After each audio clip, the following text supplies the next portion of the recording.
Vamos a continuar entonces con el tema de introducción al análisis dinámico. En la clase del lunes, en la que por lo que me contó Ignacio hubo gran cantidad de ausentes, estuvimos tratando el problema de un grado de libertad. Todo lo que vimos el lunes de problemas de un grado de libertad, hoy ya lo vamos a ampliar a sistemas de masas discretas de n grados de libertad. Y como para ir haciendo alguna ejemplificación, voy a tomar n igual a 2 para que los ejemplos no sean tan complicados de entender. Bueno, supongamos que la estructura que yo quiero analizar es esta estructura que es una viga continua, es la misma que tomé como ejemplo en incógnitas estáticas o incógnitas cinemáticas.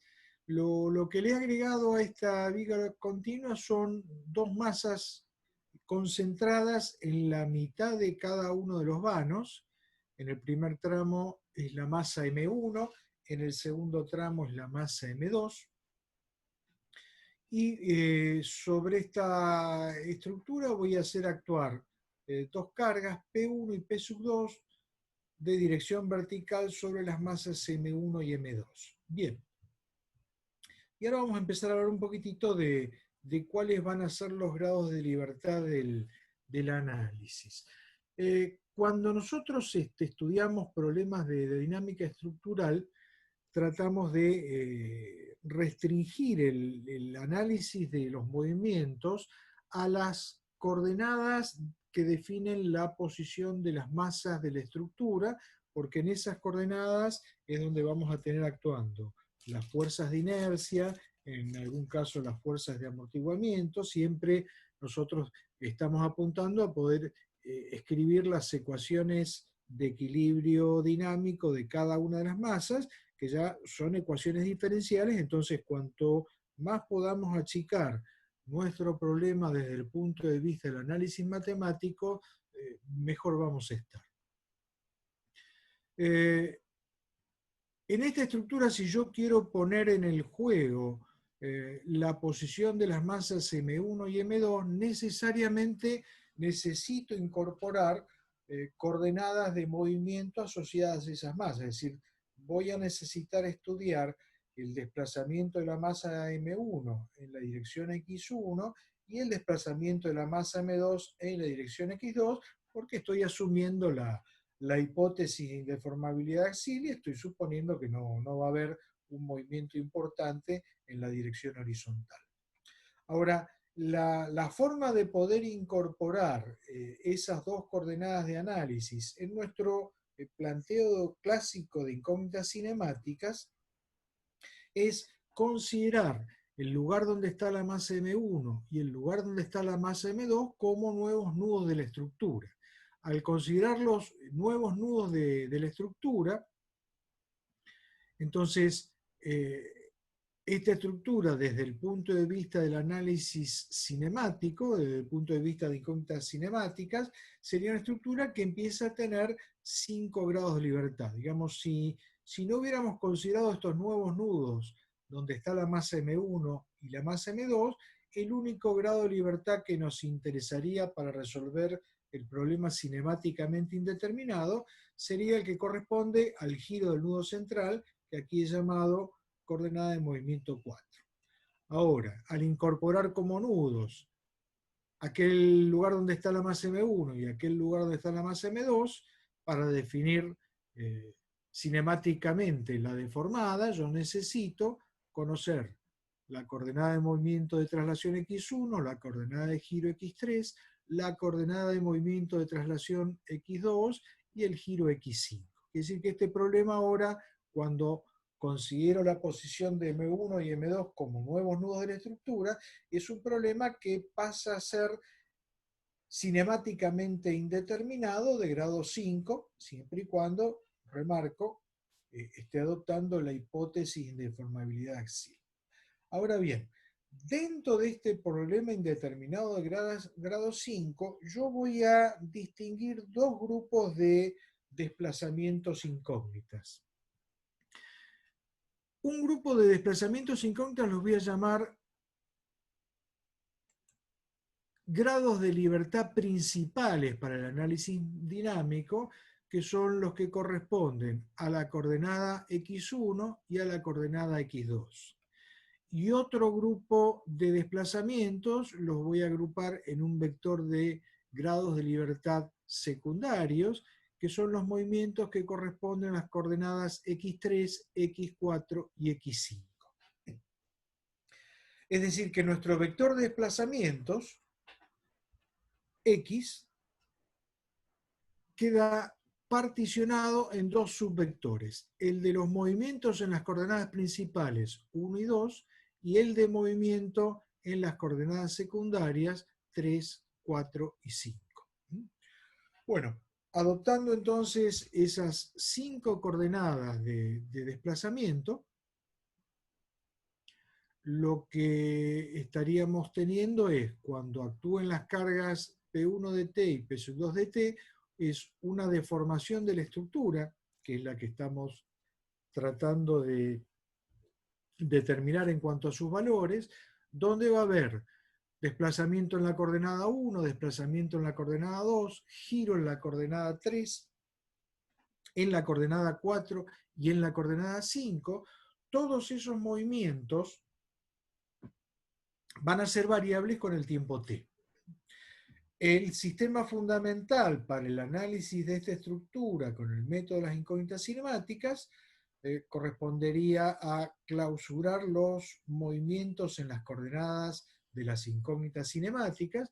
Entonces estamos agregando los 3 impedimentos de giro correspondientes a los desplazamientos giro x3, x4 y x5 y las dos traslaciones que corresponden a la traslación según la coordenada 1 y según la coordenada 2. Si armo mi vector R0 para este sistema fundamental con el estado de carga que estoy considerando en la estructura, R0, recuerden, eran las reacciones de vínculo que en el fundamental provocaba la causa deformante de la estructura. Bueno, cuando hago actuar la carga P1 de T y la carga P2 de T, las únicas condiciones de vínculo que presentan reacción son el apoyo agregado en la coordenada 1, el apoyo agregado en la coordenada 2, entonces las reacciones de vínculo que voy a tener ahí van a ser fuerzas iguales y contrarias a P1 de T y a P2 de T, con lo que R0 nos estaría quedando para este caso formado por menos P1 de T, menos P2 de T y 0 en las coordenadas 3, 4 y 5. Entonces, pensando en la partición que hicimos del vector de desplazamientos, las coordenadas 1 y 2 son las que corresponderían al vector R0P y las coordenadas 3, 4 y 5 corresponden al subvector R0S. Ahí me faltó agregar en R0P el simbolito de vector y en R0S el simbolito de vector. Bien. Bueno, para las 5 coordenadas yo tendría en principio que armar mi matriz de rigidez que va a tener 5 filas y 5 columnas. Esa matriz de rigidez con 5 filas y 5 columnas se obtiene imponiendo al fundamental sedimentos de vínculo unitarios en cada una de las 5 coordenadas, x1 unitario, x2 unitario, x3 unitario, x4 unitario y x5 unitario, y para esos sedimentos de vínculo lo que tengo que hacer es obtener las reacciones de vínculo en las 5 coordenadas de condiciones de vínculo agregadas al sistema para definir el sistema fundamental. Y así que en principio me estaría quedando una matriz de rigidez de 5 filas y 5 columnas. Una fila por cada coordenada de desplazamiento, una columna por cada coordenada de desplazamiento. Cuando veo la forma que tiene esa matriz de rigidez, ¿con qué me encuentro? Que las dos primeras filas están correspondiendo siempre a reacciones de vínculo en las coordenadas principales. Las coordenadas principales eran la coordenada 1 y la coordenada 2. Entonces siempre la primera fila son reacciones de vínculo en la coordenada 1. La segunda fila, reacciones de vínculo en la coordenada 2. Las tres filas que siguen están correspondiendo a reacciones de vínculo en las coordenadas que llamé secundarias.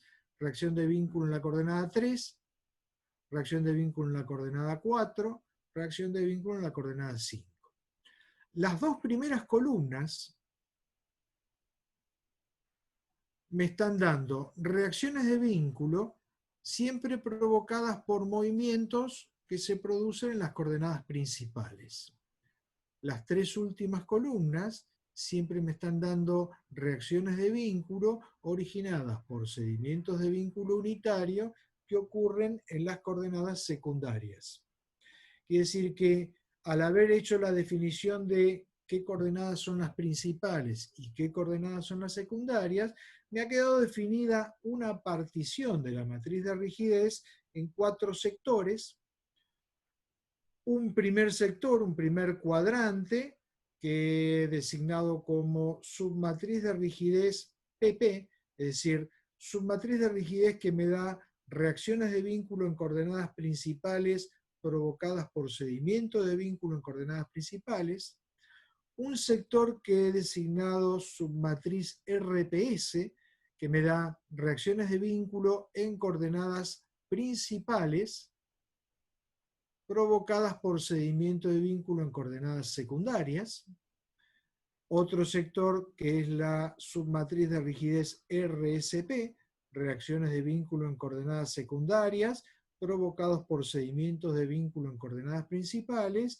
Y finalmente un sector RSS que me da reacciones de vínculo en coordenadas secundarias provocadas por sedimentos de vínculo unitarios en coordenadas secundarias. Fíjense que en esta partición de la matriz de rigidez, las únicas submatrices que son cuadradas son la RPP y la RSS. Bien.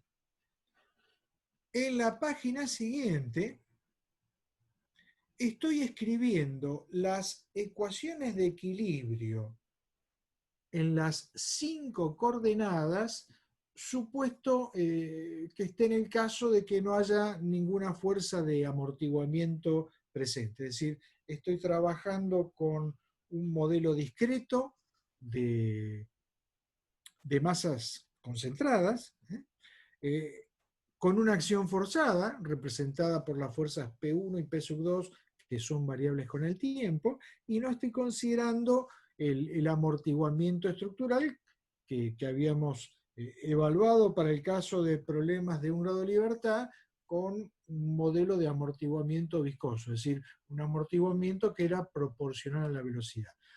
Simplemente lo hago como para tener un grupo de ecuaciones más simplificados y porque en este curso para los sistemas de n grados de libertad no, nos vamos a limitar a estudiar nada más que la situación de la oscilación permanente.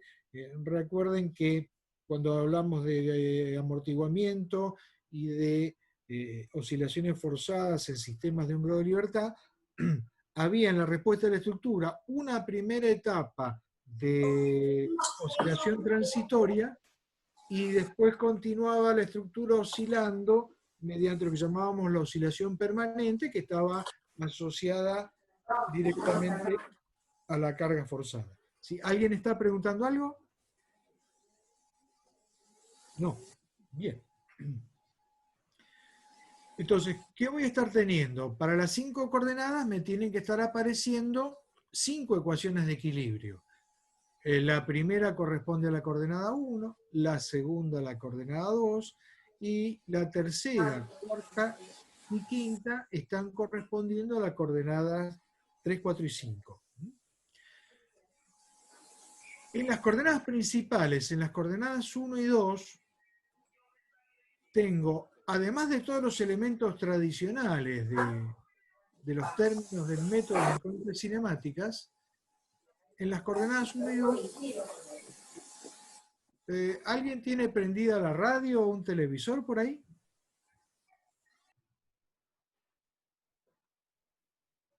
Bien.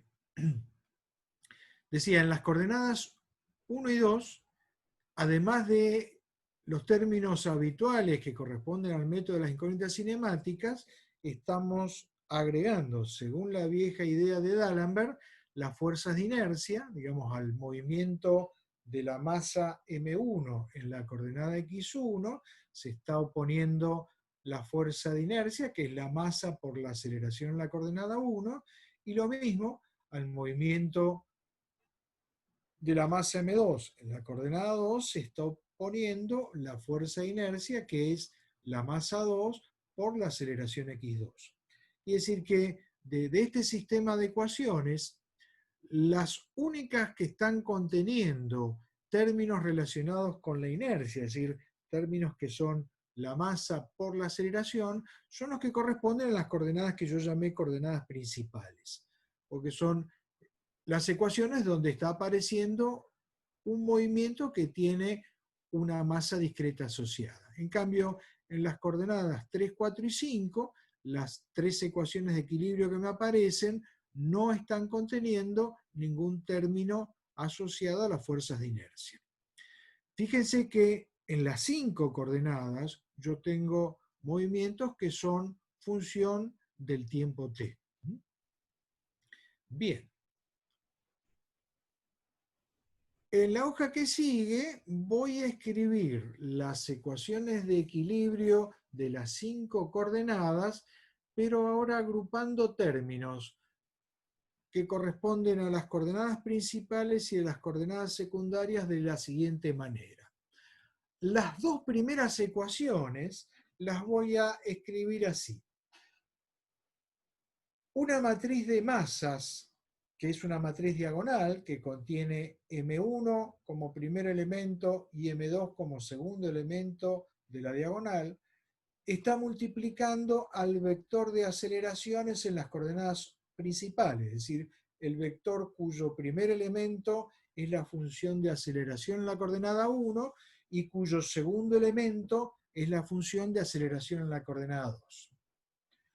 A esto se le suma la submatriz de rigidez que había llamado RPP, la de rigidez en las coordenadas principales por los desplazamientos x1 y x2 en las coordenadas principales, y a esto se le suma el producto de la submatriz de rigidez RPS por el vector de desplazamientos en las coordenadas secundarias. Todo eso va a ser igual a un vector de fuerzas que corresponde a primer elemento, función carga P1, y el segundo elemento, función carga P sub 2, cargas variables con el tiempo que actúan en las coordenadas 1 y 2. Fíjense que en este desarrollo que estoy haciendo matricial acá, siempre el resultado de cada término tiene que ser un vector de 2 filas y una columna. Es decir que tengo que tener la coherencia de que el primer término sea un producto conformable. La matriz de masas es 2 por 2, se multiplica por un vector de aceleraciones que es 2 por 1.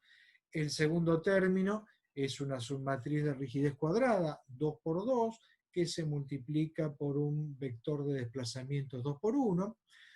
Y el tercer término es una submatriz de rigidez que es rectangular, 2 filas por 3 columnas, que multiplica a un vector de desplazamientos que tiene 3 filas. Entonces, el primer paquete corresponde a las ecuaciones de equilibrio en las coordenadas principales. El segundo paquete corresponde a las ecuaciones de equilibrio en las coordenadas secundarias. Entonces, ¿qué voy a tener? Una submatriz de rigidez rectangular, que es la que habíamos llamado RSP, multiplicando a los desplazamientos en las coordenadas principales x1 y x2, y después una submatriz de rigidez cuadrada, que corresponde a las coordenadas secundarias, por el vector de desplazamientos en las coordenadas secundarias. Entonces, me ha quedado separado, bien claro, dos grupos de ecuaciones. ¿Qué tienen de particular estos dos grupos de ecuaciones? En el segundo grupo de ecuaciones, el que corresponde a las ecuaciones de equilibrio de las coordenadas secundarias, me ha estado quedando todo igualado al vector nulo, porque no tengo cargas aplicadas en las coordenadas 3, 4 y 5, y este segundo grupo de ecuaciones me permitiría despejar los desplazamientos en las coordenadas 3, 4 y 5 para ponerlos en función de los desplazamientos en las coordenadas 1 y 2. Es decir, yo puedo expresar a los desplazamientos en las coordenadas secundarias en función de los desplazamientos en las coordenadas principales. Y lo que hacemos en la hoja que sigue. En la hoja que sigue, ahora he reescrito en forma compacta las dos ecuaciones que aparecían en la hoja anterior. Entonces me queda, para las coordenadas principales, la matriz de masas por el vector de aceleraciones en coordenadas principales, más la submatriz de rigidez directa en coordenadas principales por el vector de desplazamientos en coordenadas principales, más la submatriz de rigidez cruzada entre coordenadas principales y secundarias por el vector de desplazamientos en coordenadas secundarias, igual al vector de fuerzas en coordenadas principales. Y el segundo grupo de ecuaciones, la matriz de rigidez cruzada entre coordenadas secundarias y principales por el vector de desplazamientos en coordenadas principales, más la matriz de rigidez directa en coordenadas secundarias por el vector de desplazamiento en coordenadas secundarias, todo igual al vector nulo. De este segundo grupo de ecuaciones, decíamos, podemos despejar cuánto valen los desplazamientos en las coordenadas secundarias y ponerlos en función de los desplazamientos en las coordenadas principales.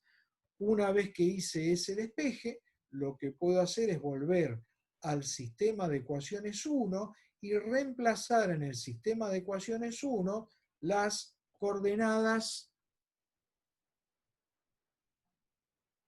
de desplazamiento secundario para que en el sistema de ecuaciones 1 todo me quede expresado como un sistema de ecuaciones que corresponde a las coordenadas principales. Entonces, cuando hago ese reemplazo, ¿qué tengo? El primer término del sistema de ecuaciones 1 queda igual. El segundo término del sistema de ecuaciones 1 queda igual, y en el tercer término me aparecerá la matriz RPS por, aquí venía el desplazamiento en coordenadas secundarias, que es el producto matricial de menos la inversa de la matriz de rigidez directa en coordenadas secundarias por la matriz de rigidez cruzada RCP, y todo eso multiplicando a XPDT. Quiere decir que en definitiva, ahora sí llego a un sistema de ecuaciones de equilibrio dinámico que está escrito exclusivamente en coordenadas principales de análisis dinámico. Ese sistema tendrá la matriz de masas por el vector de aceleración en coordenadas principales, más una matriz de rigidez por el vector de desplazamientos en coordenadas principales, igual al vector de cargas en coordenadas principales.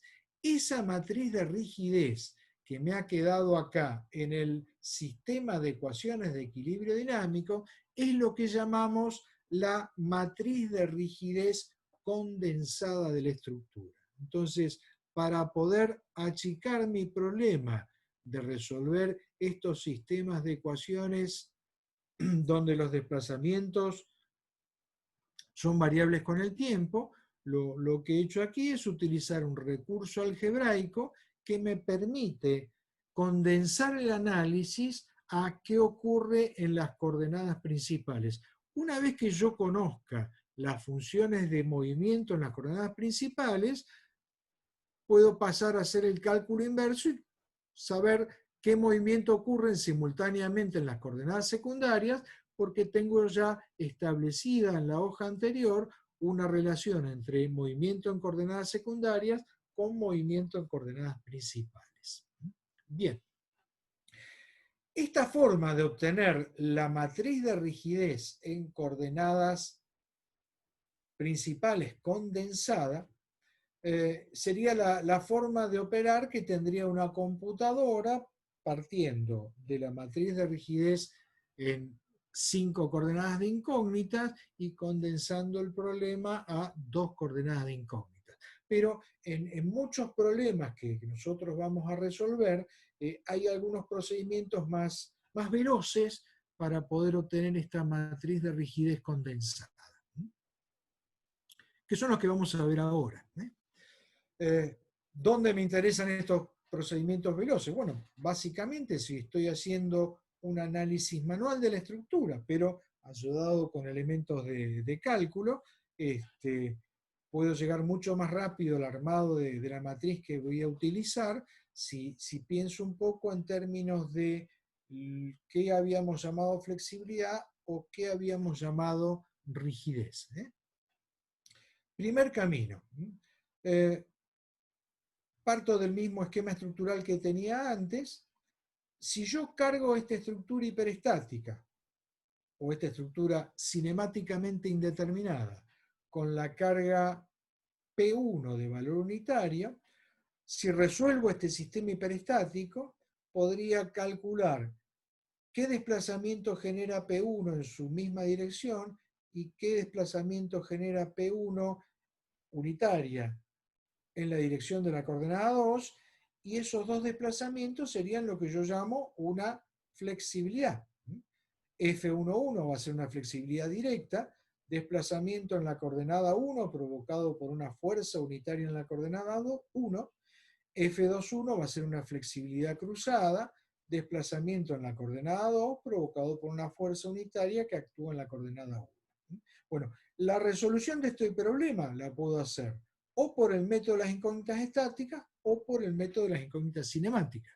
Si voy por el lado de las incógnitas estáticas, estoy teniendo un sistema hiperestático de grado 2. Si voy por el lado de las incógnitas cinemáticas, voy a estar teniendo un problema cinemáticamente indeterminado de grado 1, cuya única incógnita sería el giro del nudo central.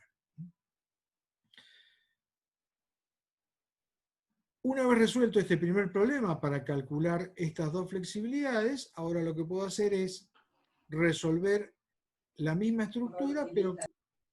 Sí. ¿Una pregunta? Guillermo, una pregunta, sí, perdón. Sí, le escucho. Ahí nosotros igual lo calculamos por el de método de las incógnitas estáticas sería, porque calculamos la matriz de flexibilidad. No. A ver O no tiene nada que ver. si nos entendemos. Digamos, yo quiero resolver para esta estructura, ¿bien? Quiero primero resolver esta estructura para el caso de P1 igual más 1. Entonces, ¿qué métodos conocemos para resolver esta estructura? Bueno, un método que podemos utilizar es el método de las incógnitas estáticas, ¿sí? Si utilizara el método de las incógnitas estáticas, ¿cuál podría ser un sistema fundamental? Y un sistema fundamental podría ser el que utilizamos hace muchas clases para resolver esta estructura. Digamos, una incógnita sería el momento de empotramiento en A, la otra incógnita sería el momento en B. ¿Estamos de acuerdo? Entonces, si resuelvo esto por el método de las incógnitas estáticas, el resultado va a ser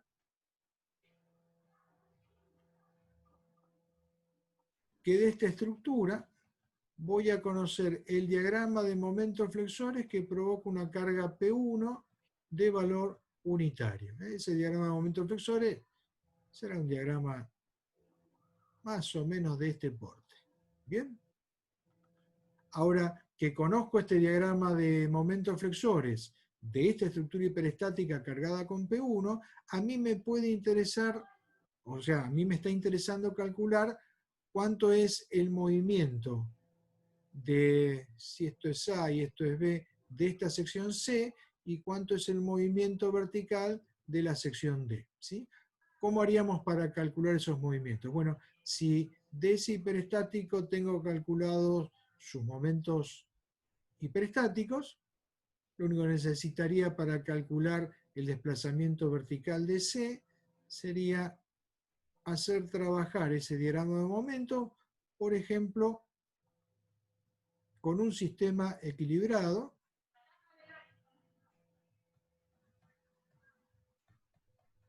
con esta carga P1 unitaria, ¿sí? Si yo hago trabajar este sistema equilibrado con esta solución del hiperestático, el resultado va a ser el desplazamiento que en la coordenada 1 provocó la fuerza P1. Si ahora me interesa calcular el movimiento vertical de D, y un sistema equilibrado cómodo sería colocar una fuerza P unitaria en D. Esto me da este diagrama de momento del sistema equilibrado. Si a este diagrama de momento del sistema equilibrado lo multiplico por este diagrama del hiperestático, el resultado va a ser el desplazamiento vertical de D, y ese desplazamiento vertical de D es en definitiva la flexibilidad F2.1. Estoy calculando flexibilidades en una estructura que es hiperestática. Ustedes estaban acostumbrados hasta ahora a calcular flexibilidades exclusivamente en sistemas isostáticos. ¿Estamos de acuerdo? Sí, está bien. Ahora, yo les decía, para obtener esta solución del sistema hiperestático, yo aquí fui por el método de las incógnitas estáticas, ¿sí? Pero podría haber ido por el método de las incógnitas cinemáticas, ¿sí? Desde el punto de vista del método de las incógnitas cinemáticas.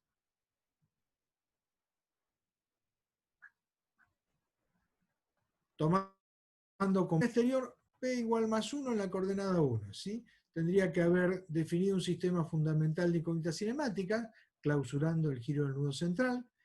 El sistema de carga exterior en el fundamental hubiera provocado esta deformada. Para esta deformada tendría los pares extremos y los cortes extremos. Este par extremo me definiría el R0 de este problema que estoy resolviendo en este instante.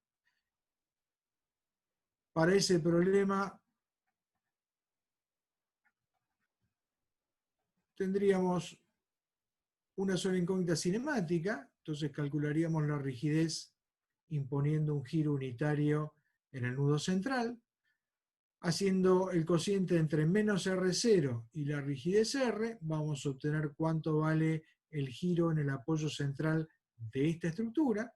Y una vez que conozca el giro en el apoyo central, puedo obtener otra vez el mismo diagrama de momento flexor. Entonces, ¿qué método utilizo para resolver el problema de calcular F1.1 y F2.1 en esta estructura? Bueno, dependerá de qué método me resulte más sencillo de aplicar en el esquema estructural. Digamos, para este esquema estructural yo diría lo más sencillo es ir en incógnitas cinemáticas porque tengo una sola incógnita.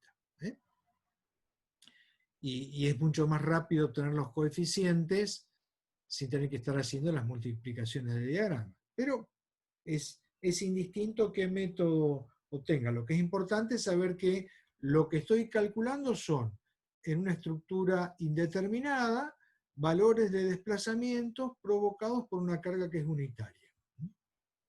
Bueno, ahora hago lo mismo, pero cargando con una fuerza unitaria en la coordenada 2.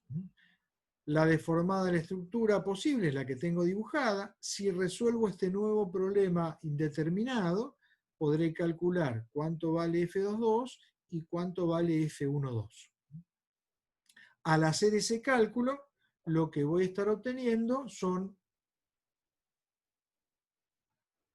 la flexibilidad cruzada de F1.2, que tiene que ser igual a la F2.1 por el primer teorema de reciprocidad, y la flexibilidad directa F2.2, que es la que me estaba faltando para armar esta matriz de flexibilidad en dos coordenadas que corresponden a las coordenadas de análisis que habíamos llamado coordenada 1 y coordenada 2. Entonces, armé una matriz de flexibilidad en las coordenadas 1 y 2 de un sistema que es indeterminado. Es estáticamente indeterminado de grado 2 y es cinemáticamente indeterminado de grado 1. Bien. Si yo conozco la matriz de flexibilidad en esas dos coordenadas, para un estado de cargas cualquiera, compuesto por un vector de cargas que tuviera carga distinta de 0 en la coordenada 1 y carga distinta de 0 en la coordenada 2, es decir, si cargara con unas fuerzas P1 y P sub 2 la estructura, la deformada posible de la estructura sería esta que está dibujada, y conociendo la matriz de flexibilidad que armé recién, yo podría conocer cuánto vale el desplazamiento I de 1 y el desplazamiento de 2. ¿Por qué? Porque de 1 puede ser calculado como la flexibilidad de F11 por el verdadero valor de P1 más la flexibilidad de F12 por el verdadero valor de P sub 2. Lo mismo con el desplazamiento de 2. De 2 puedo calcularlo como la flexibilidad cruzada de F21 por el verdadero valor de P1 más la flexibilidad cruzada de F22 por el verdadero valor de P sub 2. Es decir que, determinados los elementos de esta matriz de flexibilidad, es posible determinar el vector de desplazamientos en las coordenadas 1 y 2 a partir de conocer el vector de fuerzas en las coordenadas 1 y 2. Y la operación inversa también es posible. Como la matriz de flexibilidad en las coordenadas 1 y 2 es una matriz regular, yo puedo premultiplicar miembro a miembro por la inversa de la matriz de flexibilidad y puedo de esa manera despejar el vector de fuerzas en las coordenadas 1 y 2 en función del vector de desplazamientos en las coordenadas 1 y 2. P sería igual a F a la menos 1 por D. Y bueno, la matriz que me permite calcular las fuerzas en las coordenadas 1 y 2 a partir de los desplazamientos en las coordenadas 1 y 2 es precisamente la matriz de rigidez condensada en las direcciones del análisis principal X1 y X2. Es decir, que en lugar de ese engorroso proceso algebraico anterior que hicimos, que es el que haría una máquina que trabaja en forma automática, yo podría hacer estas dos resoluciones sencillas de sistemas hiperestáticos, calcular estas 4 flexibilidades, que en definitiva es calcular 3, porque las cruzadas son iguales, y la inversa de esa matriz de flexibilidad me va a estar dando la matriz de rigidez condensada, que es la que interviene en las ecuaciones de equilibrio dinámico que estamos persiguiendo. ¿Eso quedó claro? Este procedimiento suele ser muy útil cuando estoy resolviendo un trabajo práctico o un ejercicio de parcial de análisis dinámico. Bien. Vamos a ver otra forma de obtener la matriz de rigidez condensada, que a veces en algunas estructuras puede ser más simple que esto. ¿Cuál es la otra forma? Bueno, la otra forma es partir de la definición de a qué llamo rigidez. Siempre decíamos, la rigidez es una reacción de vínculo provocada por un cedimiento de vínculo unitario. Bueno, entonces, si a mí me interesan las rigideces en las coordenadas 1 y 2,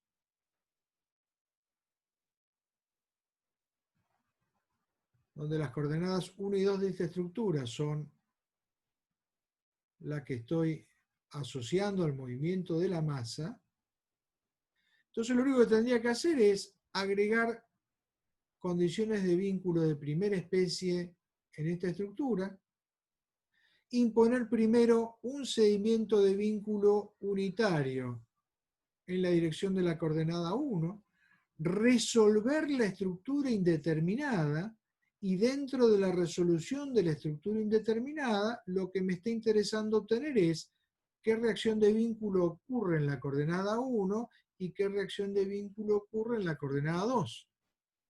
Ahora estoy calculando rigideces en un esquema que en lugar de ser un fundamental cinemáticamente determinado, es un fundamental cinemáticamente indeterminado.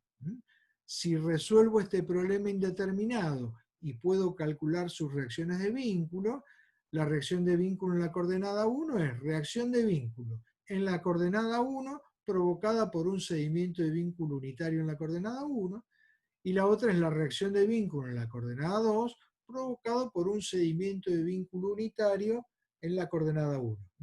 Esas dos justamente son la primera columna de la matriz de rigidez condensada RP. Si ahora hago lo mismo en la estructura, imponiendo un seguimiento de vínculo D2 unitario, me queda otra vez un problema que es indeterminado. Si resuelvo ese problema indeterminado, la reacción de vínculo que corresponda a la coordenada 2 y la reacción de vínculo que corresponda a la coordenada 1 van a ser la segunda columna de la matriz de rigidez condensada. Otra vez, para cada una de estas dos resoluciones de problemas indeterminados, puedo trabajar con el método de las incógnitas estáticas o con el método de las incógnitas cinemáticas. Si el problema lo atacara por el método de las incógnitas estáticas, ahora que tengo una barra con un empotramiento y 4 apoyos móviles como condiciones de vínculo superabundantes. Quiere decir que ahora estoy ante un problema hiperestático de grado 4. Un posible fundamental de ese sistema hiperestático de grado 4 y podría ser este, es decir, tener como incógnitas hiperestáticas MA, MB, MC y MD. La otra forma de atacar el problema podría ser utilizar el método de las incógnitas cinemáticas.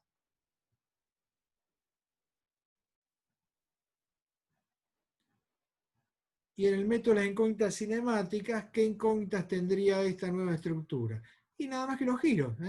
Lo que habíamos llamado giro en la coordenada 3, giro en la coordenada 4 y giro en la coordenada 5. Es decir, que si yo estuviera haciendo un cálculo manual, aquí no me cabe duda que atacaría el problema con el método de las incógnitas cinemáticas. Estoy con un problema de 3 incógnitas en lugar de tener un problema de 4 incógnitas. Y ahora viene la buena noticia. En la segunda etapa de nuestro curso, una vez que han superado el primer parcial, vamos a empezar a utilizar más las computadoras en las resoluciones parciales de los problemas. Entonces, si a esta altura del año ustedes ya se manejan con soltura, con algún software de cálculo de estructuras, como podría ser el Atenea, que creo que ya lo están usando obligatoriamente en los trabajos prácticos, bueno, para hacer la obtención de la matriz de rigidez condensada, ustedes dictarían esta estructura en el Atenea y en un primer caso impondrían como causa deformante el cedimiento de vínculo de uno unitario y buscarían en el Atenea cuánto van las reacciones de vínculo. En el otro caso impondrían de 2 unitario y obtendrían en la Atenea cuánto van las reacciones de vínculo. Es decir, a partir de ahora que ya por lo menos 4 dominan los métodos manuales de cálculo, ya empiezan a poder usar con soltura los software de cálculo porque ya empiezan a entender bien de qué se trata lo que están usando. Digamos, una persona que resuelve estructuras con computadora sin tener un entrenamiento adecuado en obtener la respuesta de la estructura en forma manual, se convierte en alguien más peligroso que un mono con ametralladora. Por eso es que insistimos en nuestra primera etapa en hacerlos buscar la respuesta de la estructura con los procedimientos manuales. Es ahí donde comprenden cómo funcionan las estructuras. Bien, entonces ahí vimos dos alternativas que nos permiten obtener la matriz de rigidez condensada. Bien. Bueno, empecemos con nuestro primer caso. El primer caso que habíamos atacado cuando vimos los sistemas discretos de un grado de libertad fue el de oscilaciones libres sin amortiguamiento. Bueno, vamos a hacer lo mismo, pero ahora vamos a estudiar el problema de oscilaciones libres en sistemas de n grados de libertad sin amortiguamiento. Bueno, para n estoy tomando n igual a 2, cosa de hacer figuras de análisis más sencillas de comprender. Tenemos entonces nuestras dos masas M1 y M2. Vamos a estudiar el movimiento en la coordenada 1 y el movimiento en la coordenada 2. ¿Y quién causa esta deformación de la estructura? Bueno, habíamos dicho, en los problemas de oscilaciones libres, el origen de la vibración de la estructura es o que alguien ha impuesto desplazamientos iniciales o que alguien ha impuesto velocidades iniciales a las masas de la estructura, o las dos cosas a la vez.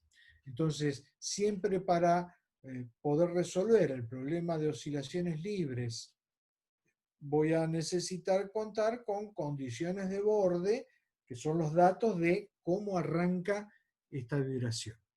Bien, la ecuación que escribo como ecuación de equilibrio dinámico es muy parecida a la que escribí en el caso de problemas de un grado de libertad. ¿Qué teníamos en problemas de un grado de libertad? La masa por la aceleración más la rigidez por el desplazamiento igual a 0. Bueno, ahora en lugar de la masa tengo la matriz de masas, que es una matriz diagonal, porque estoy con un sistema de masas discretas, donde va en el primer elemento de la diagonal la masa M1 y en el segundo elemento de la diagonal la masa M2. En lugar de una rigidez, ahora tengo una matriz de rigidez para las dos coordenadas del análisis dinámico. Entonces, la matriz de rigidez, no le pongo ya el supraíndice P, ya ustedes y yo sabemos que estamos hablando de la matriz de rigidez condensada.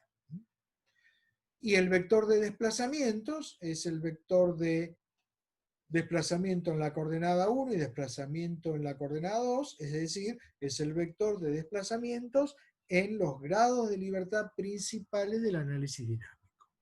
Bien.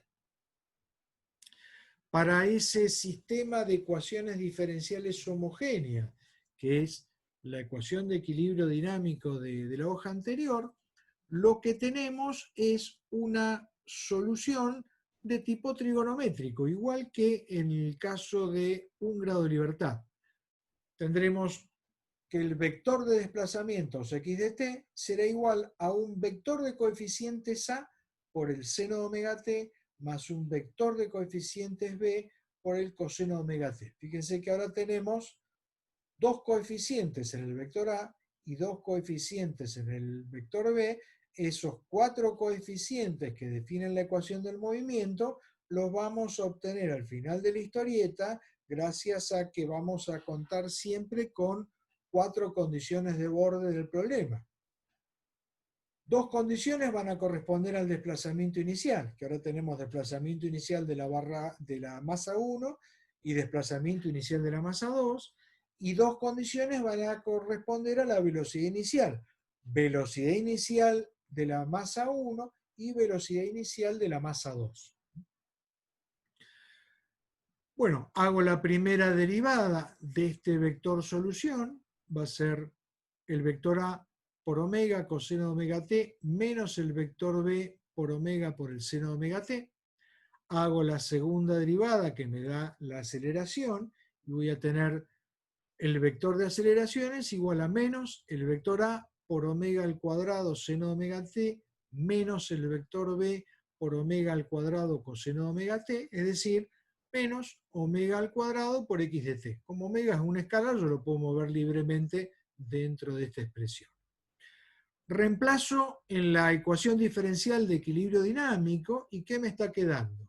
Menos la matriz de masa por omega al cuadrado por x de t, más la matriz de rigidez por x de t igual al vector nulo. Saco como factor común la función de desplazamiento vectorial x de t, me queda la matriz de rigidez menos omega al cuadrado por la matriz de masa como matriz de los coeficientes que multiplican a los desplazamientos x de t, es decir, desplazamiento en la coordenada 1 y desplazamiento en la coordenada 2. Bueno, me está quedando un sistema de ecuaciones homogéneo. Como voy a tener soluciones distintas de la trivial, porque puede haber vibraciones que me indiquen distintos valores de x1 y x2, distintos de 0 para cualquier tiempo t, entonces lo que tiene que ser posible es encontrar una solución del sistema de ecuaciones diferenciales homogéneas. Y bueno, ¿qué tengo en un sistema de ecuaciones homogéneas? O la posibilidad de la solución trivial, que sería que el desplazamiento x en las dos coordenadas es igual a 0 para cualquier tiempo t, que es la solución que estamos descartando, porque decimos, si hay vibración, va a haber movimiento.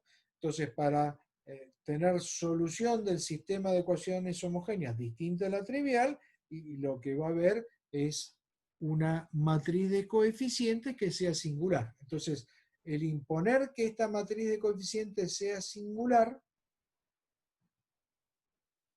para que exista función x1 de t y x2 de t, significa ahora escribir lo que va a ser llamada la ecuación característica. La ecuación característica lo que dice es que el determinante de esta matriz de coeficientes que se obtiene restándole a la matriz de rigidez condensada, omega al cuadrado por la matriz de masa, cuando este determinante sea igual a 0, voy a tener una ecuación que me permite calcular cuánto vale este parámetro omega, que acá está elevado al cuadrado. Bueno, ese omega que está apareciendo acá es pulsación natural del movimiento. Entonces ahora vamos a tener varias pulsaciones naturales porque ahora estamos teniendo más de un grado de libertad. Bien. Desarrollamos entonces la ecuación característica, la igualdad con 0 de este determinante. Cuando desarrollamos esa ecuación característica, voy a estar obteniendo dos posibles valores de la pulsación natural. Uno por cada grado de libertad que tenga la estructura. Vamos a tener la pulsación natural omega 1 y la pulsación natural omega 2. Cuando vuelvo a escribir el sistema de ecuaciones homogéneas, puedo volver a escribir el sistema ahora utilizando el valor de omega 1 al cuadrado, volver a escribir el sistema utilizando el valor de omega 2 al cuadrado, y veo que a estas dos pulsaciones naturales se le puede asociar un vector natural o un vector propio de desplazamiento. Como el sistema de ecuaciones es homogéneo, para poder obtener este vector B1 asociado a la pulsación omega 1 o este vector B2 asociado a la pulsación omega 2, lo que tengo que hacer es darle arbitrariamente un valor a alguna de las componentes del vector B1 o alguna de las componentes del vector B2, y lo que voy a obtener de este sistema entonces es una relación entre las distintas componentes del vector. Guillermo, Sí, escucho. ¿puedes repetir lo de B, que no me quedó bien claro? Bien, estamos en claro que si yo hago, ¿dónde estamos? R menos omega 1 al cuadrado por m, lo que tengo es un sistema de ecuaciones homogéneo, ¿sí? Sí, creía que sería igual a 0 eso. Cuando esto lo multiplique por un vector b, esto me da por resultado no 0, sino 2 ceros en este caso, porque ahí tengo el vector nulo. Siempre acuérdense que aquí lo que estamos teniendo es un vector de desplazamientos, 2 por 1, y una matriz que lo está premultiplicando, que es 2 por 2, que viene. Pero B ahí sería lo que valía la X antes. Claro, digamos, cuando yo esto lo tenía en forma genérica, decía, esto estaba multiplicando un x de t. ¿Bien? Ahora, cualquier solución x de t va a ser una de las infinitas soluciones del sistema de ecuaciones homogéneos, ¿sí? ¿Cómo se obtenían las infinitas soluciones del sistema de ecuaciones homogéneos? Como una combinación lineal de ciertos vectores. ¿Se acuerdan de álgebra? ¿Bien? Esos vectores Sí, serán perfecto. los vectores propios de ese sistema de ecuaciones homogéneos. ¿Cómo hago para obtener las componentes de los vectores propios? Bueno, a la pulsación omega 1 le va a estar correspondiendo el vector propio B1. Entonces, voy a escribir acá un costadito la primera ecuación. ¿Cómo es la primera ecuación? Yo tendríamos R11 menos omega 1 al cuadrado por la masa M1. Bien. Después me aparece R12.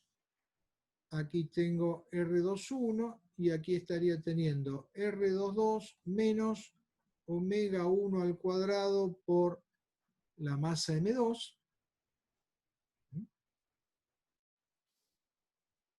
Esta matriz está multiplicando a un vector de dos componentes. El vector lo estoy identificando con un superíndice 1 porque digo, es el vector propio que está asociado a la pulsación natural 1. Ese vector propio tiene componente en la coordenada 1 y componente en la coordenada 2.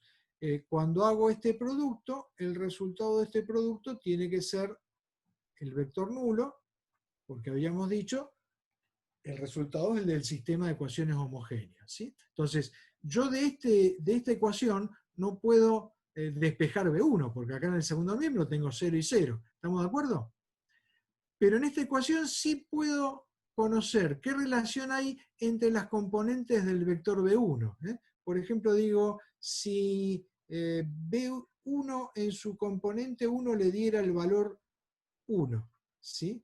A partir de fijar el valor de una componente, ahí sí, con cualquiera de las dos ecuaciones puedo sacar cuánto vale la otra componente. Por ejemplo, si voy a la segunda ecuación, diría, para ese caso, la segunda componente del vector B1, si la despejo de esta segunda ecuación, sería menos R21 por B11, que ya lo adopté igual a más 1, y a eso lo divido por R22 menos omega 1 al cuadrado por M2.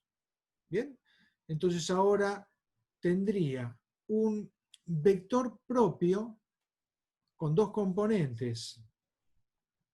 Una componente es 1 y la otra es el B21 que acabo de calcular, y ese vector propio está asociado a la primera pulsación natural. ¿Ahí vamos bien?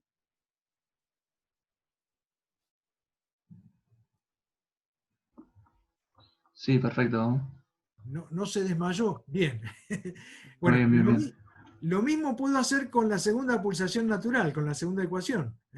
Sí, como el sistema es homogéneo, yo no puedo despejar B1 y B2, pero puedo decir, para romper la indeterminación de este sistema, impongo el valor de una de las coordenadas del vector B2 y el sistema de ecuaciones, trabajando ahora con la omega 2 al cuadrado, me permite saber en qué proporción están las otras componentes.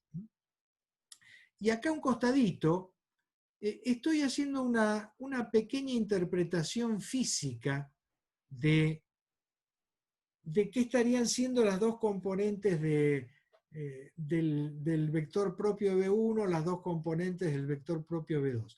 Fíjense, parto de la ecuación que teníamos de R menos omega 1 al cuadrado por M igual al primer vector propio, ¿sí? Bueno, perdón, esto era por, estamos haciendo cansada, esto igual al vector nulo. Bien, de esta igualdad, esperen que prolijamente vamos a borrar ese mamarracho.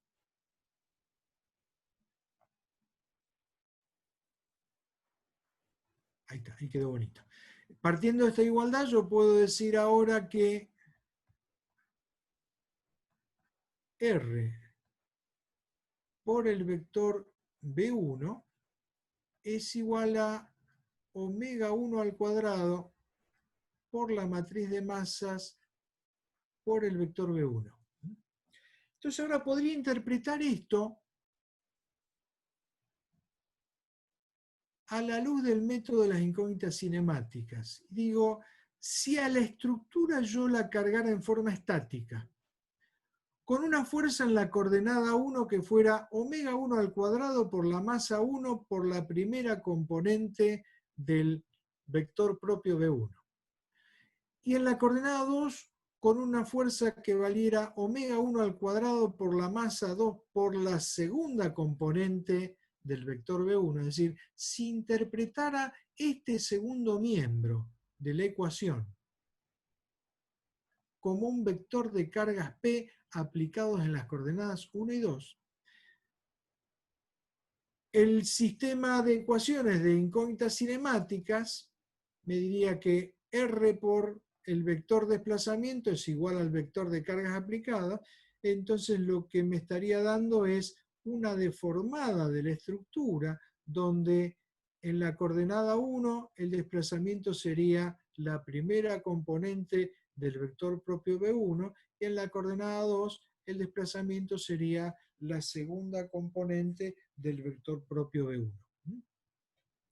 Quiere decir que puedo interpretar físicamente esas componentes del modo propio de vibración asociándolas a este estado de cargas particular de la estructura que lo estoy aplicando como si fuera un estado de cargas estático.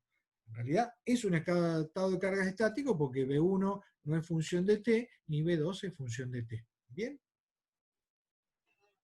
Ahora, esto que estoy haciendo acá, ¿a ustedes no les suena que lo hicieron en algún otro lado para otra cosa?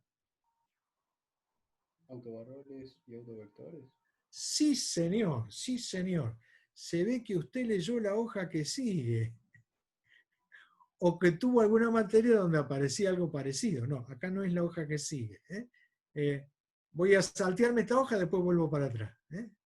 Ahí está. Vuelvo al sistema de ecuaciones homogéneo. Tenía menos la matriz de masas por la pulsación omega al cuadrado más la matriz de rigidez por el vector de desplazamientos x de t igual al vector nulo.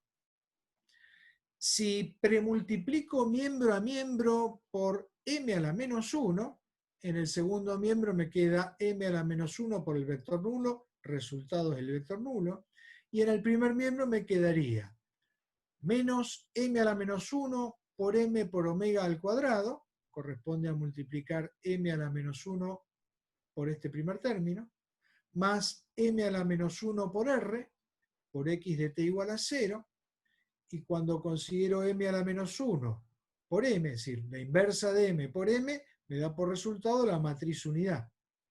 M a la menos 1 por r es una nueva matriz a la cual voy a llamar matriz dinámica. Entonces, esta ecuación que tengo acá arriba me está quedando como la matriz dinámica menos omega al cuadrado por la matriz unidad por x de t igual 0, igual al vector nulo. Entonces, la ecuación característica para resolver este sistema de ecuaciones homogéneas me tiene que decir que esta matriz de coeficientes necesariamente singular para que exista solución distinta a la trivial, con lo cual llegamos a la definición clásica de la ecuación característica que nos conduce al problema de autovalores y autovectores. El determinante de la matriz D menos lambda por la matriz unidad, igualado a 0, me permite definir dos autovalores, lambda 1 y lambda 2, que son autovalores de la matriz dinámica.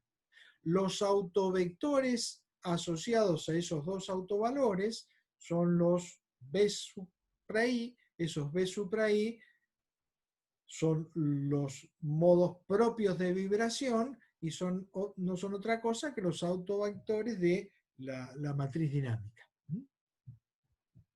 Entonces, con esto ya se han enfrentado en otras materias. No es ocioso que yo esté utilizando el tema de coordenadas principales, porque de alguna manera con esa palabra principales los hago pensar en varios problemas con principales que han resuelto, ¿no? Ejes principales de inercia, tensiones principales en un sólido, ¿sí? Son todos problemas de autovalores y autovectores. Bien, vuelvo para atrás a la hoja anterior. Una vez que yo definí las pulsaciones naturales, que en definitiva ahora conozco las frecuencias naturales de oscilación de la estructura, y una vez que definí los modos propios de vibración, que son estos vectores propios asociados a las pulsaciones naturales, ahora sí puedo decir que la función solución x de t de mi problema va a ser una combinación lineal de los modos naturales de vibración de la estructura. Entonces, expreso esa combinación natural, digamos, tengo un primer modo definido por el vector B1 y con la pulsación omega 1, ese primer modo tendrá como coeficientes de combinación A1, B1 seno omega 1t, más B1, B1 coseno omega 1t, y tengo un segundo modo definido por B2 y la pulsación natural omega 2, entonces la combinación lineal vendrá acompañada por un coeficiente de combinación A2 que multiplica el seno de omega 2t y un coeficiente B2 que multiplica al coseno de omega 2t.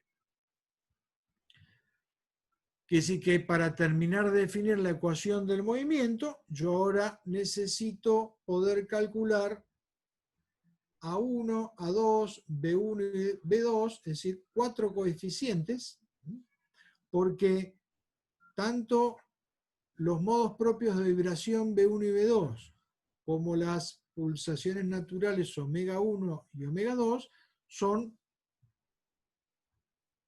datos de comportamiento mecánico del sistema. Ahora lo que tengo que ver es este sistema cuyo comportamiento mecánico, que depende de la matriz de rigidez y de la matriz de masa, me permitió calcular P1, omega 1, B2, omega 2, para este sistema ahora tengo que ver las 4 condiciones de borde que estarían originando el posible efecto de vibraciones libres de la estructura.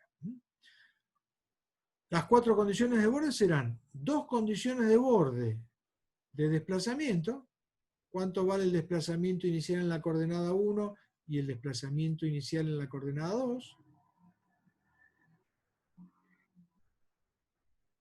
Este es el vector x de 0. Y las otras 2 condiciones de borde serán cuál es la velocidad inicial en la coordenada 1, x punto de 1, y cuál es la velocidad inicial en la coordenada 2, eso es x punto de 2. Entonces, ese es el vector de velocidades iniciales en las 2 coordenadas. Con estos 4 datos, x1 de 0, x2 de 0, x.1 de 0 y x.2 de 0, puedo escribir 4 ecuaciones, 2 ecuaciones corresponderán a desplazamientos, 2 ecuaciones corresponderán a la velocidad, y de esas 4 ecuaciones puedo sacar cuánto vale B1, B2, A1 y A2, porque en esas ecuaciones voy reemplazando para tiempo t igual a 0, cuando se trate de desplazamiento, con tiempo t igual a 0, desaparece el término con A1, desaparece el término con A2, y me queda B1 por el vector del primer modo B supra 1, por el coseno de omega 1t que es 0, que es 1, más B2 por el segundo modo de vibración B supra 2 por el coseno de omega 2t, t es igual a 0, entonces me queda el coseno de 0 que es 1. De ahí salen B1 y B2, o sea, ahí estaríamos obteniendo B1 y B2 porque contamos con 2 condiciones de desplazamiento inicial, y lo mismo para la ecuación de velocidad. Haciendo la derivada primera de la función de desplazamiento, obtengo la función velocidad. Entonces, con la velocidad en el tiempo t igual a 0, me estaría quedando solamente los términos con coseno son distintos de 0, coseno de 0 es 1, y desaparecen de la ecuación los términos con seno, que estarían en este caso correspondientes a las coeficientes B1 y B2 que ya tengo calculados. Entonces tengo A1 omega 1 por el primer modo B1, A2 omega 2 por el segundo modo B2, y de ahí saldrán A1 y A2. Bien.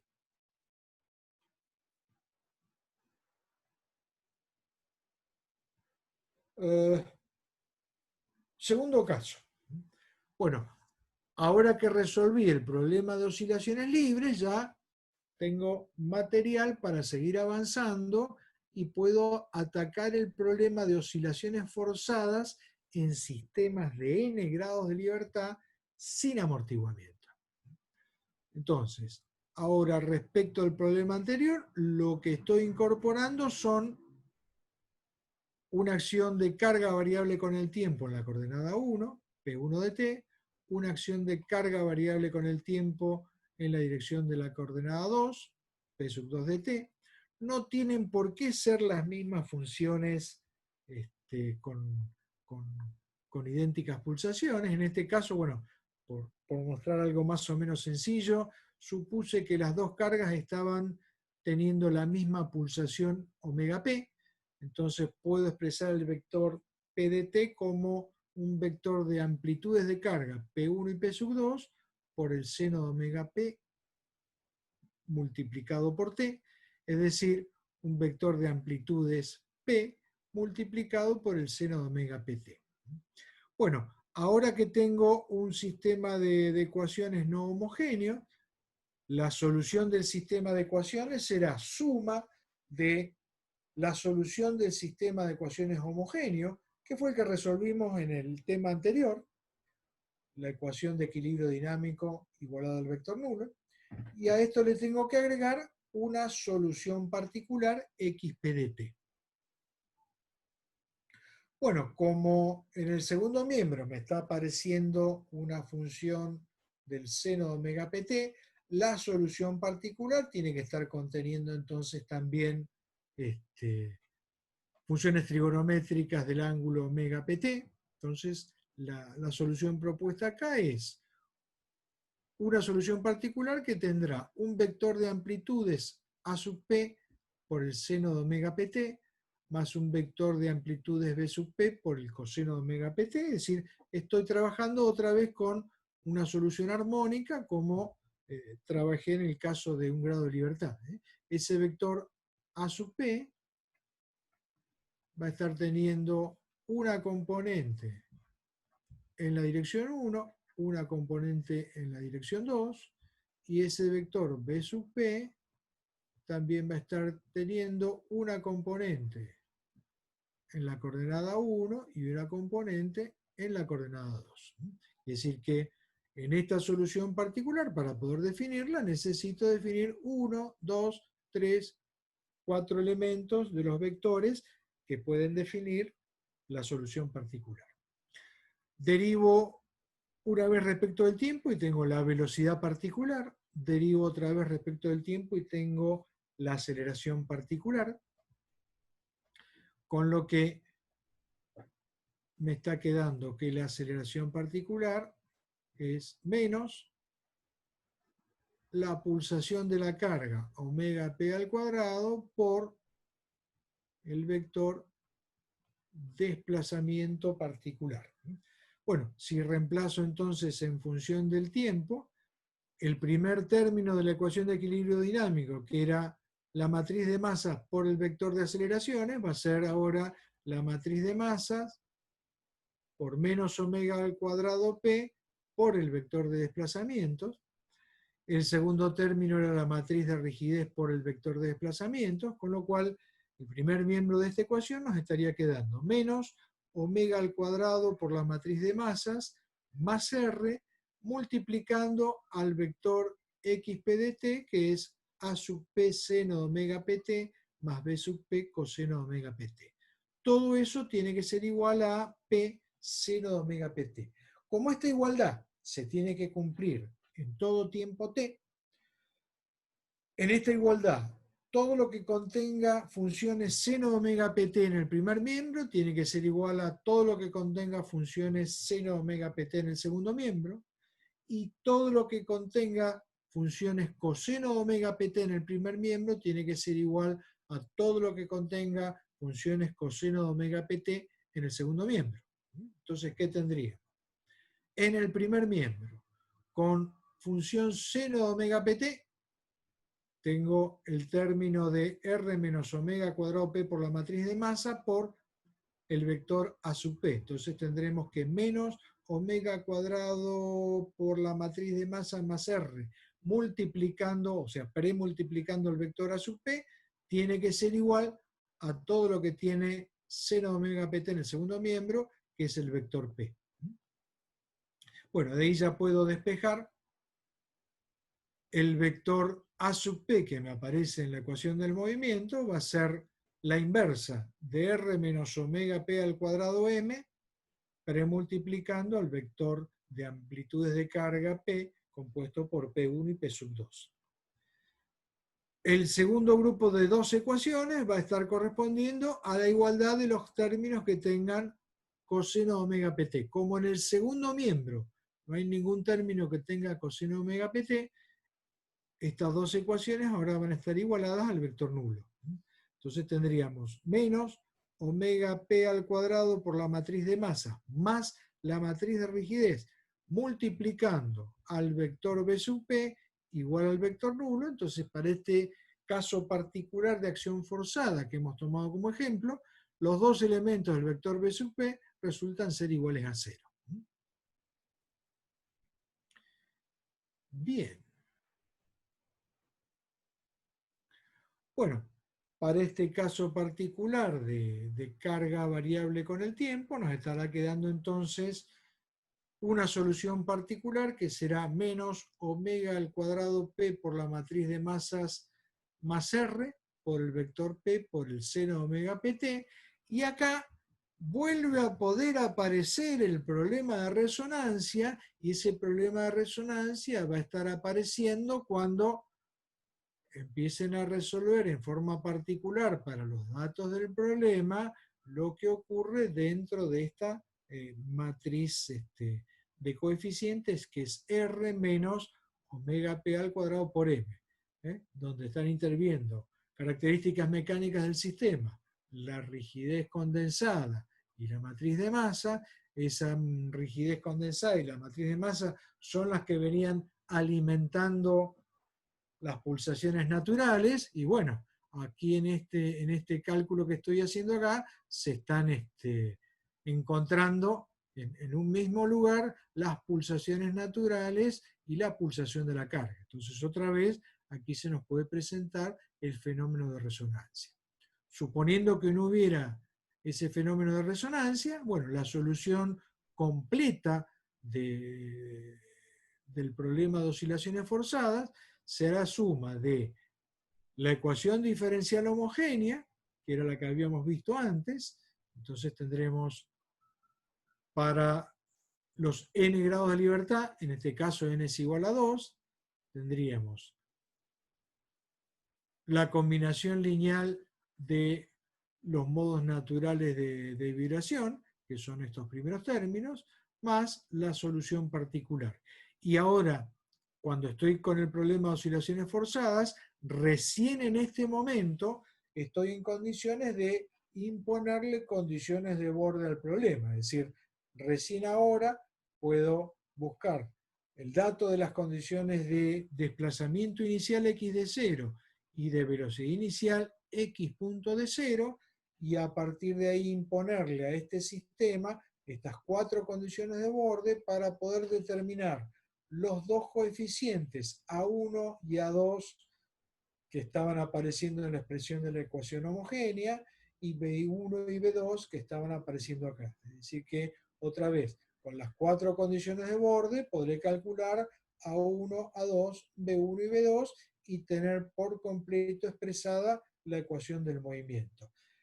Una vez que yo tenga la ecuación del movimiento, ahí ya estoy en condiciones de calcular cualquier solicitación que se me ocurra en la estructura, porque ahora ya conozco los desplazamientos del sistema. Claro, estoy conociendo los desplazamientos principales. A partir de ahí veré si necesito calcular, según lo que esté buscando, algunos de los desplazamientos secundarios que podían ser obtenidos en función de los desplazamientos principales. Bien. Bueno, Ignacio, ¿estás despierto? Y acá, ¿Eh? y acá. Siempre firme en la brecha. Haciendo otras cosas, pero atrás de la pantalla. Bueno. No me tomen lección porque no presté atención. No, te preguntaba para ver si estabas despierto, porque los chicos deben estar ya totalmente apabullados con las ecuaciones que les he tirado. Entonces, por ahí podemos tirarles algo práctico Dale, como para seguir la jornada. perfecto. Guillermo, Sí, yo tengo una duda respecto a la matriz condensada, a la rigidez condensada. bien, dígate. Cuando la presentó hoy, primero dijo que era una matriz de rigidez principal menos una rigidez principal secundaria por RSS a la menos 1, bueno, una fórmula Sí, así. sí. Y inmediatamente después dijo que la rigidez, que la matriz de rigidez condensada era igual a F a la menos 1. Y Exacto. Sí. también puede valer, creo que rigidez, bueno, pero más que nada me pierde eso, digamos. ¿Cómo es que nosotros pasamos de ese valor al F a la menos 1? Al otro valor tan complicado. A ver, vamos a volver para atrás.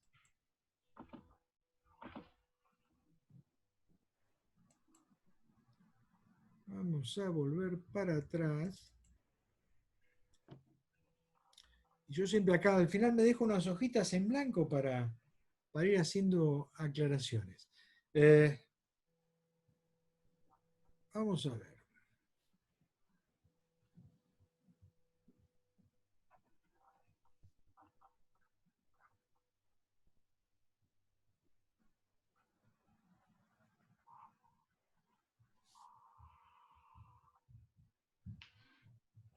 Ahí dibujo mi esquemita. Ahí teníamos la masa M1 y la masa M2. ¿Sí?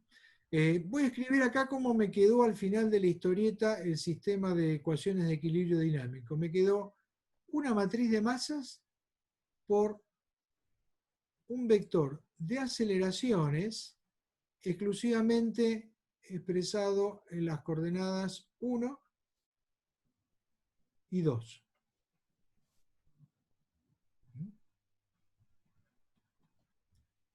Más una matriz de rigidez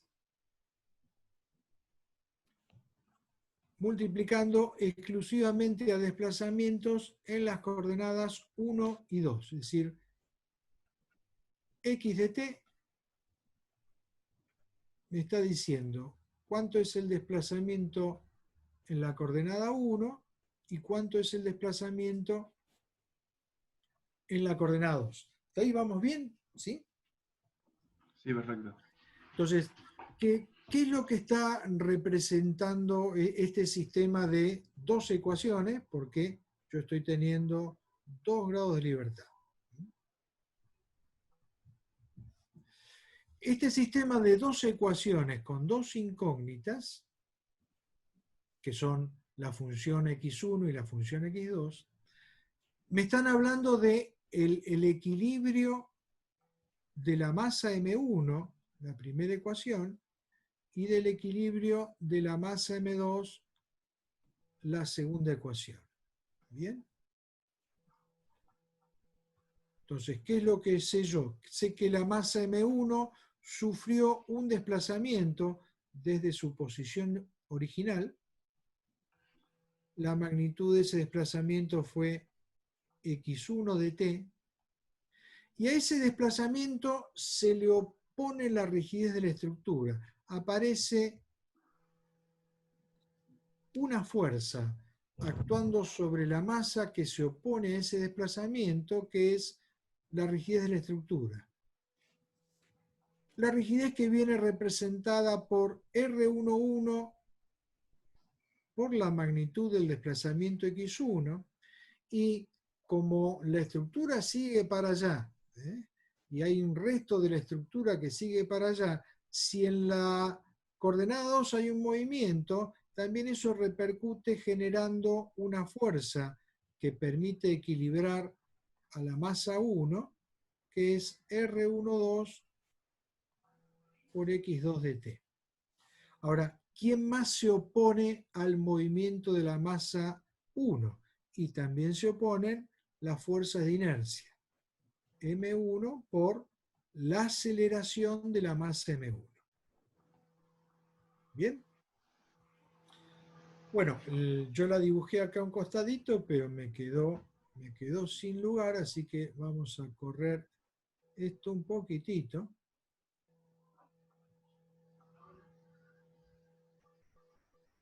Entonces ahora digo, con la masa M2 está pasando algo parecido. La masa M2 sufre un corrimiento que viene evaluado por la x2 de t que yo estoy buscando.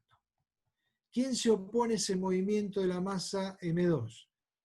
Y se opone la rigidez directa que ofrece la estructura en ese lugar, R22 por x2 de t, más si x1 tiene movimiento distinto de cero, también me aparece oponiéndose una rigidez cruzada, R21 por x1 de t. Y además de todo eso, se opone al movimiento la fuerza de inercia que le corresponde a la masa M2. Si se movió x2 de t, se aceleró x2.2 de t. Bien, si la acción fuera forzada, a todo esto, para estudiar el equilibrio de la masa, le tengo que agregar la fuerza P1 de t que esté actuando sobre la masa M1 y P2 de t que esté actuando sobre la masa M2. Quiere decir que en definitiva esas ecuaciones de equilibrio dinámico no son otra cosa que una ecuación de equilibrio de la masa. Bien. Ahora estudiemos un poquitito de estos términos. Digamos, el que no ofrece duda es el término de la fuerza de inercia, ese desde Newton para acá, ya nos dejaron a todos convencidos de que ese término era válido.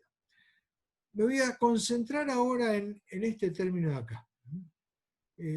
Fíjense que ahora, cuando estoy escribiendo R, lo estoy escribiendo como corresponde a la rigidez en coordenadas principales. Es decir, esta R que está acá es la matriz de rigidez condensada. Entonces, ¿qué está representando R? Y lo que está representando es qué resistencia ofrece la estructura al movimiento en la coordenada 1 y al movimiento en la coordenada 2.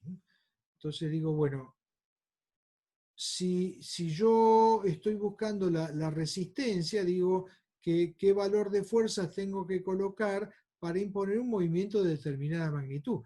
Por eso fue una primera consigna decir, bueno, perdón, la última consigna fue decir, bueno, una forma de obtener esa rigidez podría ser imponer un movimiento x1 unitario. Ese movimiento sería un seguimiento de vínculo de esta estructura. Las reacciones de vínculo que me aparezcan en las dos coordenadas de nuestro análisis serían las reacciones R11 y R21. Y lo mismo habíamos dicho con el seguimiento de vínculo x2 unitario. Si impongo un movimiento x2 unitario, ¿qué fuerzas aparecen manteniendo este desplazamiento?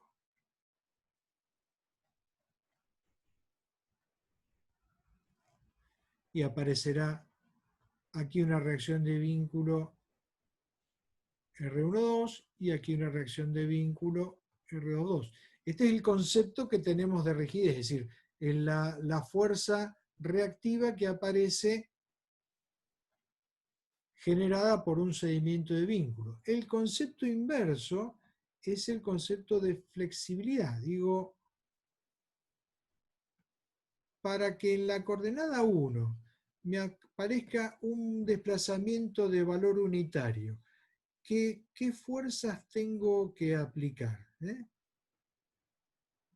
Suponiendo que actúan fuerzas en las coordenadas 1 y 2. Bueno, el primer cálculo que hice fue, si actuara una fuerza exclusivamente en la coordenada 1, yo sé que esa fuerza provoca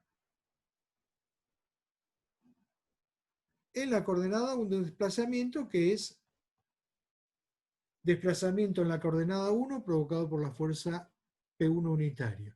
Sé que esa fuerza en la coordenada 2 provoca un desplazamiento que es desplazamiento en la coordenada 2 provocado por P1 unitario, es una flexibilidad F2,1. Cuando hago el mismo cálculo con una fuerza P2 unitaria,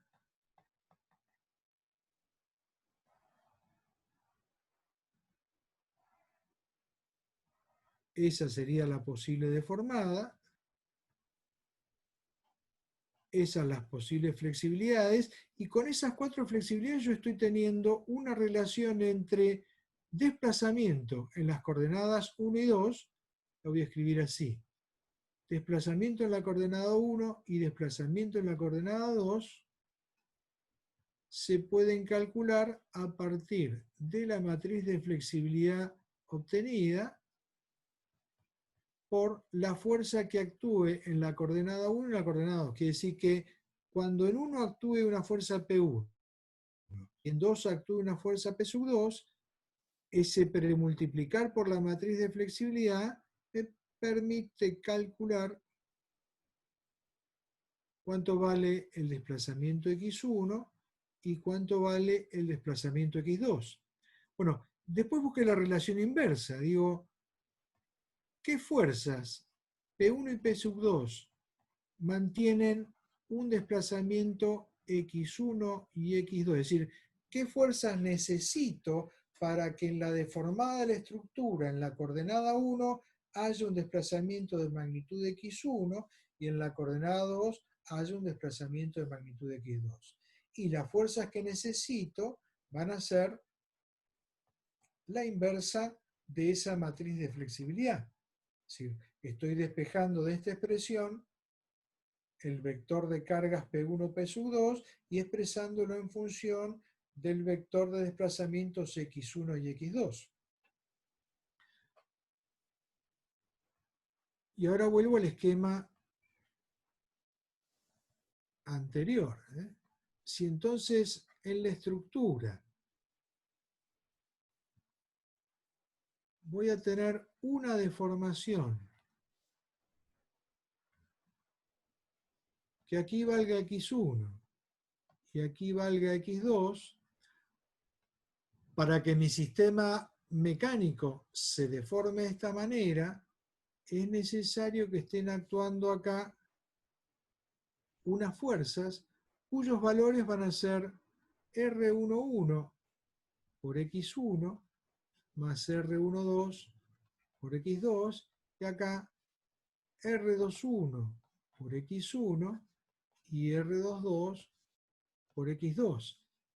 Esta será la fuerza P1 y esta será la fuerza P2 que es necesario hacer actuar en estas coordenadas en la estructura para mantener desplazamientos de valor X1 y X2. O lo contrario, para evitar que ocurra un desplazamiento X1 o un desplazamiento X2 simultáneamente en esta estructura, yo necesitaría aplicar, tirando hacia arriba, una fuerza igual y contraria a esta y una fuerza igual y contraria a esta de acá.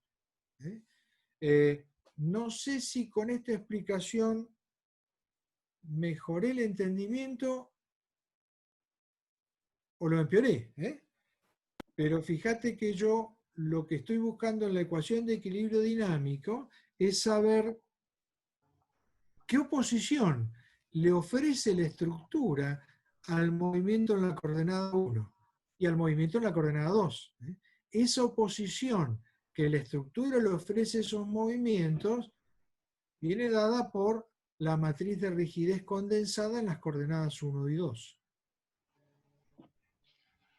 A mí me quedó claro bien cómo es la matriz de rigidez condensada, o sea, cómo llegamos a hallarla hoy, cuando la calculamos al principio en la clase, pero después cuando vimos las otras formas, no me queda muy claro por qué es que ponía f a la menos 1 es igual a r a la matriz condensada, o creo que también lo hicimos por la matriz de rigidez después. Claro, claro, son los esquemas que yo puse Pero, en esta. Sí. pero después lo veo bien, yo Ma- calculo después me va a salir mejor. Mateo, acordate que cuando vimos en las unidades 2 y 3, había justamente una misma estructura, tanto en la unidad 2 como en la unidad 3 era una estructura hiperestática, y en la unidad 2 le pedíamos calcular una matriz de flexibilidades en un conjunto de coordenadas cualesquiera, que no eran las coordenadas para resolver por el método, ¿sí? Y en la unidad 3 les decíamos, ahora calcular la matriz de rigidez de esta estructura en ese mismo conjunto de coordenadas.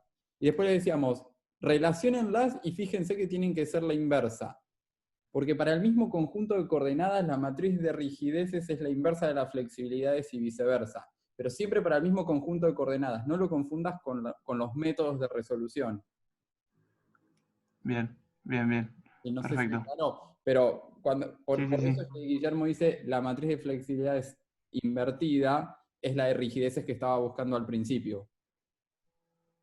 Perfecto, perfecto. Bien, bien, gracias. Como divertimento, yo te diría, bueno, hoy no, pero mañana, toma este caso, vos estás manejando el Atenea actualmente. Sí, un poco sí. Entonces, toma esta estructura, ¿sí? Cargala con P1 igual más 1, después cargala con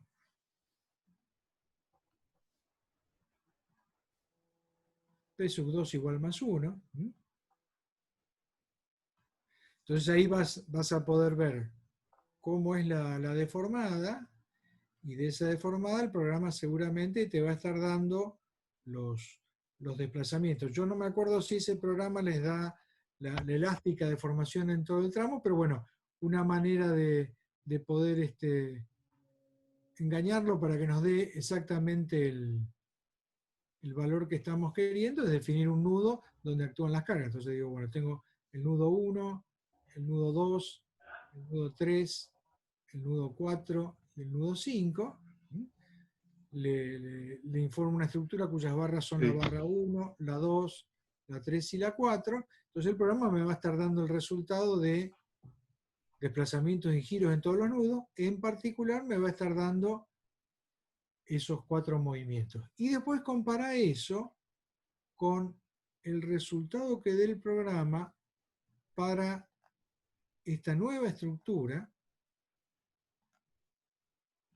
imponiéndole cedimientos de vínculos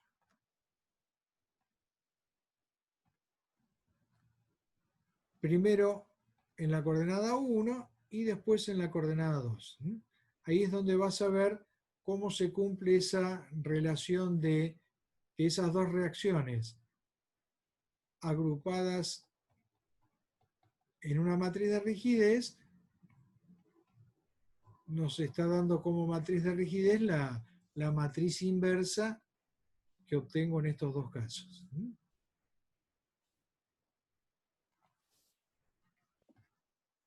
Buenísimo.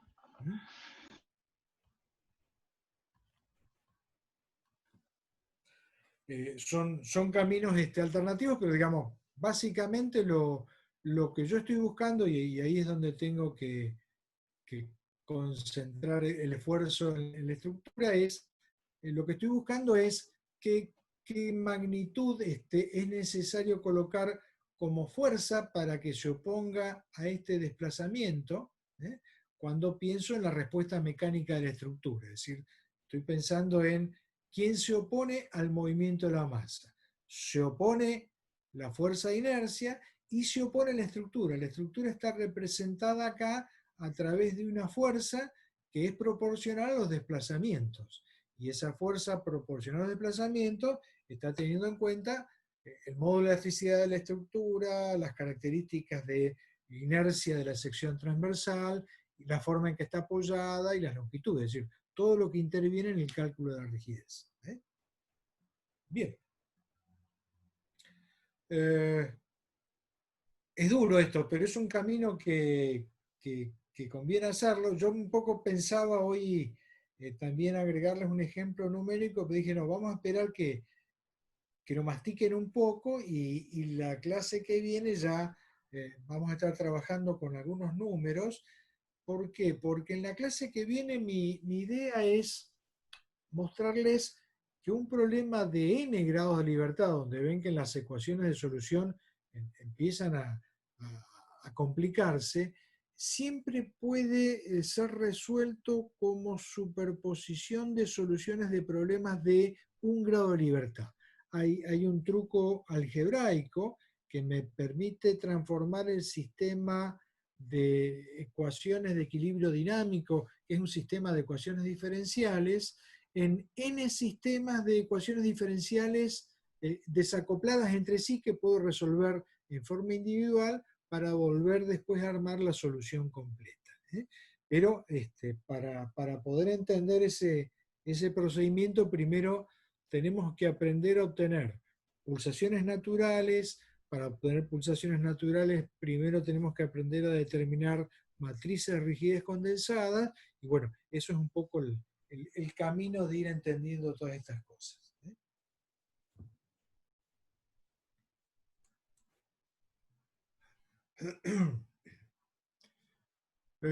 ¿Alguna otra pregunta por ahí?